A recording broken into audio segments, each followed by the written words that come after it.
You didn't know he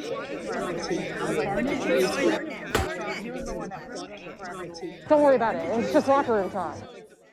Welcome back, everyone, to another exciting, fun, tantalizing episode of your favorite hockey podcast, Locker Room Talk. I am your co-host, GamerDoc, joined as always by the ever-talented Eleni Domestahaz. Eleni, what is up? What is going on in the hockey world this week? Well, something that I'm sure everybody has seen at this point, but just in case you haven't, the PWHPA hired their first 2 scouts, like official scouts, which is a really cool development. They hired 2 dudes, which is a slightly less cool development. One of them, Mr. Bill Flanagan, was the GM and the head coach of the PWHPA's New Hampshire hub. So I think that sounds like maybe the New Hampshire hub isn't happening next year because they did play out of the rink that he owned. So I'm assuming without his help, they would not be able to, run out of that rink, and don't know what's going to happen with that, but he clearly knows the area pretty well. Other than that, I've seen some complaints about his interactions with journalists in the field. So I guess we'll just have to see how that goes. The first 2 scouts they've ever had, they both happen to be of the same demographic and gender identity. Why does that rub you the wrong way? Why does that make you feel a little hesitant? I think it's a combination of things. For me, like if you're running a women's sports league or even any sports league that's not specifically catered to men, if you're gonna hire a white dude, he needs to be like overqualified. I feel like, especially like maybe not in all cases, but the NWHL has really marketed itself as, especially lately, like, oh, we're all about diversity and like empowering women. So if you're hiring a dude, you got to be really sure he's like almost indisputably the best possible person for the job. So like if you were gonna hire a stats master and you hired Mike Murphy, all right, done. He's the guy, No right? one's Like gonna he's be the upset dude with that. right? Especially if you're also hiring someone else and you hire a woman too, fine. That's not what this was. And I don't think that it's fair to say that there was literally nobody else in North America that could have done. And I'm not saying he shouldn't have been hired. I'm saying if you're hiring 2, maybe one of them should be more diverse. Maybe one of them. And that's only if you really want to show that you're committed to the message that you've been sending us for 7 years. Well, I think this is on brand though for the Ryland years. These scouts, we know what they would have looked like. The Taminia years, it really is more focused on business dealings and making money and keeping everyone happy. So this seems kind of on brand for me. I'm not surprised. I love the NW. I love them very much. But it seems like we're kind of going in a direction. Yeah, I mean, I don't think that it's like, I'm not afraid to say that it's very clear that what they have been doing since they brought Ty in is to find a middle ground that would be palatable for Team USA and Team Canada to return to the league. Yeah. And from a business perspective, it makes perfect sense because it's true that NWHL can survive without them. They've proven that. But it's also true that with them, it would probably make a lot of things a lot easier, like getting a TV deal, just as one example. So I understand wanting to bring them in, but I also feel like maybe there's a way to entice them back without also leaving your fans feeling a little bit betrayed or misled almost in terms of like what you've presented the product to be and what it's now becoming. But I mean, that's a balance they're going to have to strike. There's lots of ways to do it, so we'll see. I think the fact of the matter also remains that like they're not losing us as fans, right? Like the queer liberal demographic isn't going anywhere because we don't have any other options. So they're trying to engage that more middle ground demographic, which it's like I get it hurts my gay heart, but it the long run we'll see what happens. In better news, our very first episode we had the wonderful Soraya Tinker, and very happy to see she has launched a podcast. It's very cool. It's called Shut Up and Play make sure you check it out after you go watch this. Watch all of this and then go watch that. Also, we have one more quick bit of news. The Whale have signed Taylor Gerard, their first pick. That's very exciting. Check out our Twitter after this for one of the coolest breakaway plays you're ever going to see in your entire life until she debuts in October. So swaggy. One more bit of news, Eleni. Kind of a big one. Oh, yeah. The Team USA roster came out. I don't know if you guys saw that. Kind of flew under the radar. Definitely not a lot of people were talking about it. Certainly not a lot of people were talking about the goalies that were selected. And the thing about being Team USA in almost any women's sport is that it's hard to be like, oh, we just don't have a good roster. I don't think that you can say that about this roster, but they did leave off Erin Frankel, who won the Patty Kaz, and that doesn't happen it's like a kicker winning the Heisman. Like, it just doesn't happen very often. She's unbelievable by pretty much every possible metric, and she's not on the roster. Mm-hmm. And I don't really know what to say about that, and I don't think anybody else really does either. I mean, to be fair, though, they did say that Maddie Rooney took her spot, and Maddie Rooney was the one who pulled it out in the shootout to give them the gold medal. 3 years ago, yes. Yes. I mean, it's true, but it was 3 years ago. And I think really what happens is, and this is coming from people who have been sort of around national team camps, and this is not unique to USA. It just happens in Canada, too.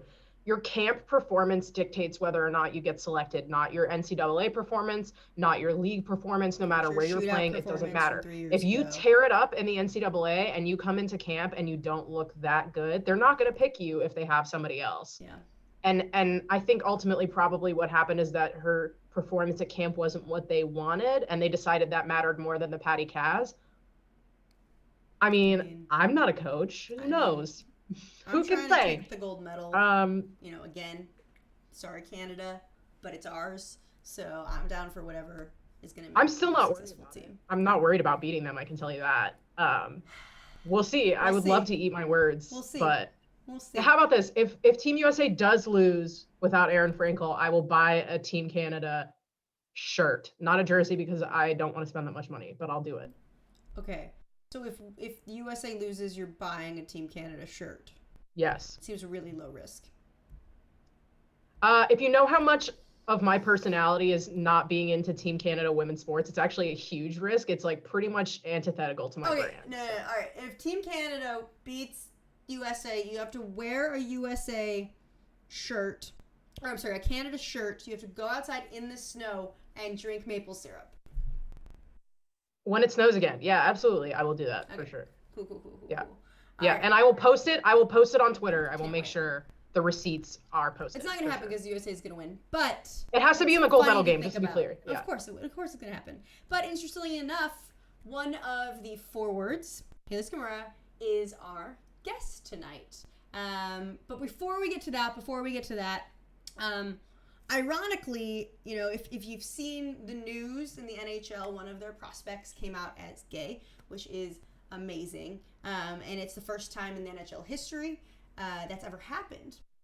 The NWHL and women's hockey kind of has a similar theme to it. Yeah.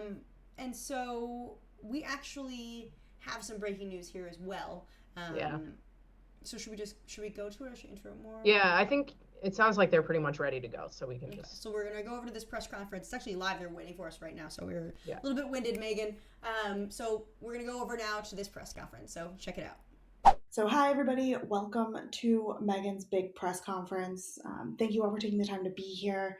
Megan has been such an integral part of our team for so long that we really just wanted to share in this special day with her. So with that said, I'll throw it to Megan so she can make her announcement.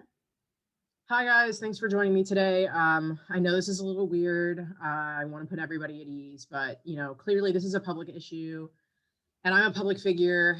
And, I think as an athlete, I've been a role model for a lot of young women and maybe even young men. And I just want to be really clear about who I am and what I stand for. So I wanted to make sure that I shared this part of myself with you guys because I share everything else. And I guess I just felt like it was really important for you all to know that I was straight. We've time for a few questions for Megan. See some raised hands on the Zoom. So let's first go to Mike Murphy. Hey, Mike Murphy here. Thanks for taking the time. Just how important are special teams? Like in the context of, I guess generally very important. I've been on the power play for a couple years, and just try to shoot straight at the net. I'm sorry, I'm not really sure how to answer that. All right, moving along, we have Shayna up next. Shayna Goldman of the Too Many Men podcast. Follow up Mike Murphy's question: how are you trying to transform your penalty kill into a power kill? Like me personally, I guess I'm not hoping to do a lot of killing. I try not to be defensive. I guess I think if you're gonna kill a penalty, you're gonna kill a penalty. And if I don't know, I'm not great on that side of the puck, if you know what I mean. So we got time for, I think, one more question here before Megan has to get on her way. So let's go with Anne. What do you think was your greatest strength on the ice? I mean, I guess it depends on the situation and who's in the net, but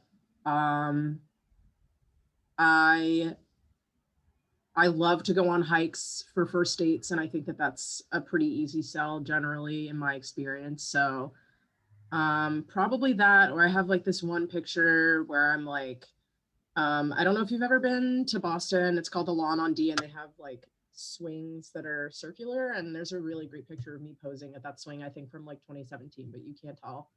And that I think has to be up there too. Thank you so much again for taking time out of your day to be here for Megan's big announcement.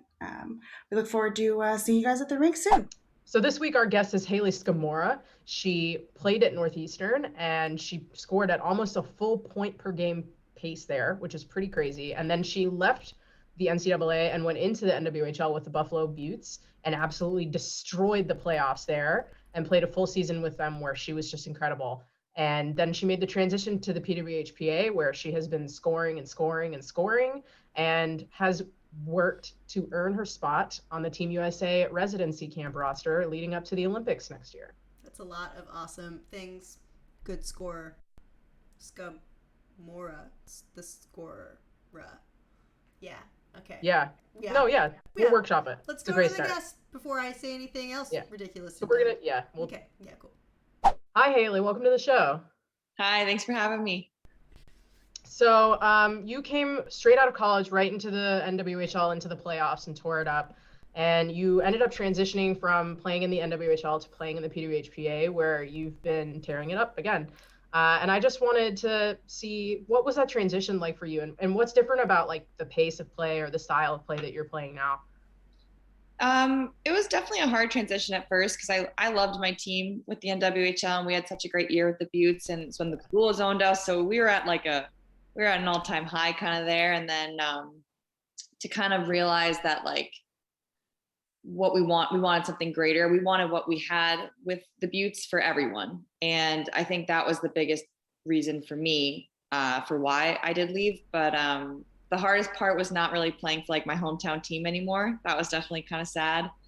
But I mean, overall the transition was good. I, all the girls and in the PWHPA, and the pace of play is pretty fast, pretty physical. Just like a little bit of a step above, but kind of like how when you go from college to professional, it was a step above. And then same from there to, USA Canada games, it's kind of gradually increases. I have a follow-up question because what you said, like what we had with the Beauts, we wanted everyone to have. So yeah. I am like a recent Beauts lover. Like the past 2 years, they've really become my favorite team. Don't tell anyone. But yeah, nobody knows that for sure. So they were always awesome? Yeah. What they were. I thought so. What made them different, do you think? I don't know. I mean, I think we just had the best fan base. We had the best home arena. We had, and just the girls on the team. We just had such a tight knit group, and it was so much fun. We had fun every day. We were together, and yeah, I think all of that combined.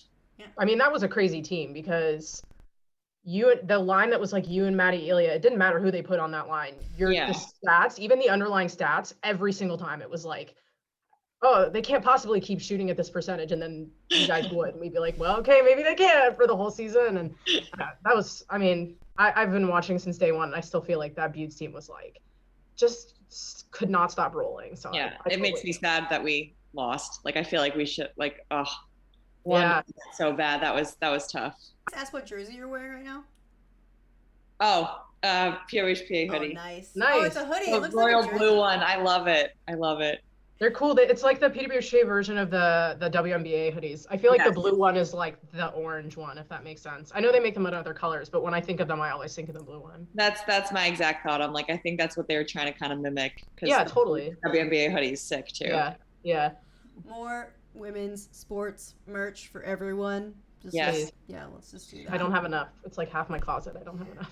So, follow-up question, whenever people talk about, why the PW players left, why the individual players stay, everyone is like, they each have their own idea of how hockey can be made better, right? And everyone in the league, everyone in either league wants women's hockey to succeed. Everyone wants that. Exactly. Right? If you hear something differently, someone's lying to you, right? Everyone wants the league to be better. But if the day you left to join the PW, instead of leaving, you had been given the job of league commissioner with like unlimited, not unlimited money, the same amount of money, but unlimited like rule. You can do whatever you want. No one was going to tell you what to do.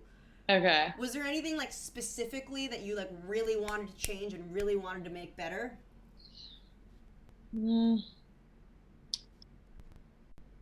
I mean, I think the biggest thing is just having the right training environment for all the teams. Certain amount of practices a week, workout facilities, meals for before and after games. Like people didn't get that. It was crazy. Equipment, just some of like the basic stuff that kind of help propel into the next level. Yeah. I think is important. Yeah. I thought you were going to say better hoodies. True. I mean, that can't hurt ever. That can never hurt. True. The hoodies with the like hockey laces. Yeah. I mean, if I'm not getting that, that's a deal breaker personally. Yeah. All right. So we talked about this a little earlier on the show in our news section, but Team USA's residency roster was announced, and you are on it. That is an amazing accomplishment. It's like every girl's dream who plays hockey to be on Team USA, and you did it. That's amazing. So, first of all, congratulations. Thank you. When did you find out? Like, what were your initial feelings and emotions when you like found out? Did you cry? Yes, immediately. Because we had tryouts beginning of June, about a week long, and so we found out at the camp. So I've known for a while. So I've had to keep it hush hush for a little bit, and that was painful. I mean, I didn't keep it that hush hush. I told like my family and stuff. And then I'm like, okay, when are they announcing this? Like, my goodness, like I gotta start telling people. But it was super emotional, because it's just something I've been working for so long, and then it just kind of became real that like, oh my gosh, the Olympics are happening soon. Like this is really, and I'm really like, I'm on that next step kind of officially, which is just super exciting and humbling, and just, it's everything. It's a lot. It's overwhelming. Do they tell everybody at camp at the same time, or do they like take you into a little room and? No, it was individual meetings. Okay, Thank goodness. I could not have done. We did a group setting one time for a roster announcement, and it was the worst experience. I feel like that's psychological torture for real. Like, 13 people didn't make it. I would not survive. Right? It went from 40 to 27 or something. Yeah, so it was a lot. We ended up doing individual meetings the whole night, and then you didn't know when your meeting was. So that was another form of psychological. Oh my God. It was I could not cope. I'm too nervous. It was really hard. Plus with COVID, so then I'm just like sitting in my hotel room by myself. God. And so I called my mom, and then I literally had her on the phone for hours. I was like, I don't know when this is happening. Sorry, you're staying up with me. So funny. That was part of the test. Part of the tryout, actually. They don't tell anybody. The way that you handle it is definitely. Can you handle this? Get on my head, Eleni. So there's seven-ish months. It feels weird because the Summer Olympics are right now because they were delayed, but it's right. It's this next year coming up. So besides you, obviously, who is Yeah. the best player on Team USA right now? Oh, not me. Oh my gosh. I think Brianna Decker is the best player on our team. I think personally, she's just like the whole package. She's got incredible skill. She's really hard to play against. Very physical. Great. You know, she's good defensively. Good on. Yeah, she's just all around a really great player. Wonderful. I've heard she's also very funny.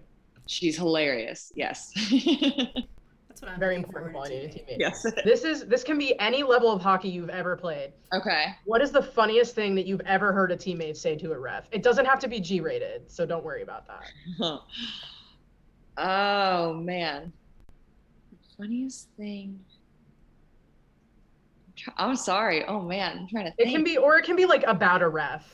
Even if the ref didn't hear it and you were on the bench or there was a player or something and someone said something funny. I'm sorry, I'm going to be disappointing here. I don't think I can't like think of anything off the top of my head because I'm sure Maddie Elia had plenty of lines against the refs, against players. I mean, she just was. Does she chirp too, like other Yes. players constantly? Like ruthlessly, yes. Okay, so what's the best chirp you can remember, whether it was practice or game? It wasn't even words, but it's when she flexed at the Riveters bench the one time when we were winning and we scored and she went by their bench and like the Riveters arm. That's so good. Oh my There's God. a photo of it too, and she's like, "Oh my gosh, I did that!" Like it was. I so feel akin to that. Yeah. That's a great. I mean, and that's such a good rivalry. That's like the perfect environment for that kind of thing. That was a fun one. That was a fun rivalry. Yeah. All right, so we only have 2 questions left.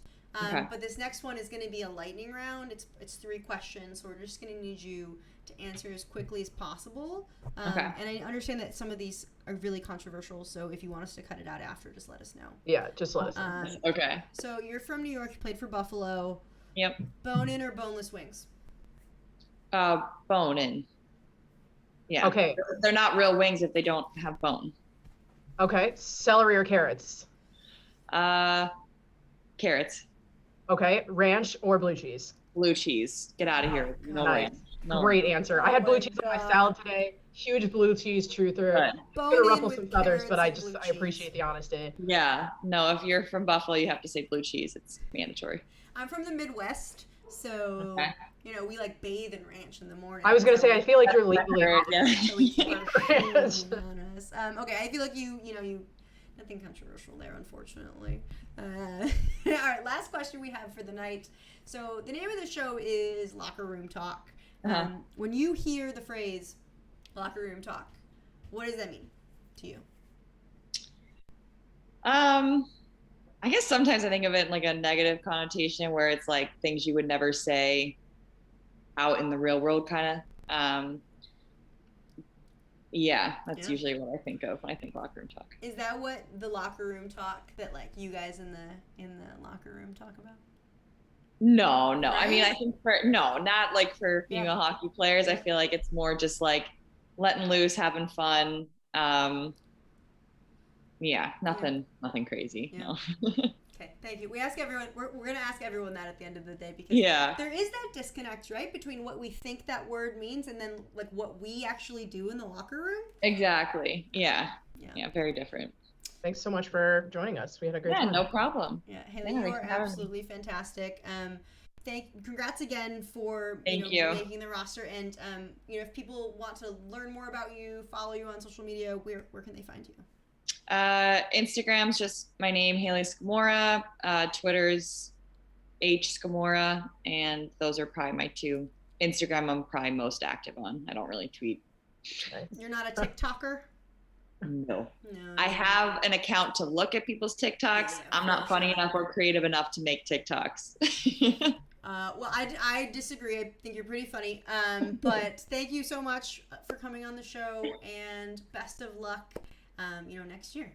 Thank you. Yeah, thanks for having me, guys. Ladies and gentlemen, that is it for our show tonight. Thank you for joining us. We will be here every Tuesday at 8 p.m. Eastern Standard Time until we get bored, or until the end of time. Probably the latter. Make sure, if you liked this video, please hit that like button. Hit that subscribe. It matters to all the sponsors we're going to get, like Chipwich. Looking at you, Chipwich. I will eat a full box of Chipwich if you sponsor us on camera. You will throw up a whole box of Chipwich. And I will do that for us. Don't do I that. will do it for us. A different type of video category. So, anyways, that is it for our show. Have a wonderful week, everyone. Peace.